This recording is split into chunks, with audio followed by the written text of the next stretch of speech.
بسم اللہ الرحمن الرحیم۔ اسلامک اپڈیٹس کے معزز ناظرین السلام علیکم۔ اگر آپ نے ہمارے چینل کو سبسکرائب نہیں کیا تو سبسکرائب ضرور کیجیے گا۔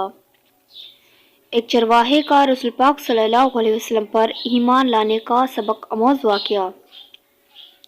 ایک چرواہا بکریاں چرا رہا تھا کہ نبی کریم صلی اللہ علیہ وسلم اس کے پاس سے گزرا اور پوچھا دودھ پلا سکتے ہو؟ اس نے جواب دیا میرے پاس تو دودھ دینے والی بکری کوئی نہیں ہے۔ کچھ عرصے پہلے ایک بکری دودھ دیا کرتی مگر اب وہ بھی خشک ہو چکی ہے۔ جانے دو عالم صلی اللہ علیہ وسلم نے فرمایا اسے ہی لے آؤ۔ چرواہا اسے پکڑ لایا تو جانے دو عالم صلی اللہ علیہ وسلم نے اس کے تنوں پر ہاتھ پھیرا اور دعا فرمائی، وہ برکت جو معبد کے خیمے میں ظاہر ہوئی تھی یہاں بھی ظاہر ہو گئی اور بکری کے خشک تن دودھ سے بھر گئے۔ جانے دو عالم نے چرواہے کو بھی پلایا اور اپنے ساتھی کو بھی پلایا اور خود بھی نوش فرمایا۔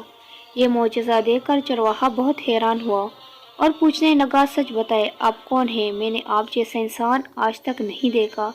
جانے دو عالم صلی اللہ علیہ وسلم نے فرمایا میرے بارے میں کسی کو مطلع نہ کرنے کا وعدہ کرو تب بتاؤں گا۔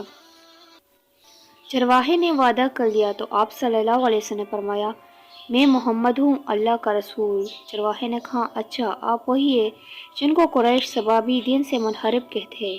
ہاں وہ یہی کہتے ہیں، لیکن میں گواہی دیتا ہوں کہ آپ اللہ کے نبی، کیونکہ ابھی آپ نے جو معجزہ دکھا ہے وہ کوئی نبی دکھا سکتا ہے۔ چرواہا سب کچھ چھوڑ چھاڑ کر آپ کے ساتھ جانے پر تیار تھا مگر آپ نے فرمایا کہ فی الحال ہمارا ساتھ نہ دے سکو گے، ہاں جب ہمیں غلبہ حاصل ہو گیا تو میرے پاس چلے آنا۔ سبحان اللہ۔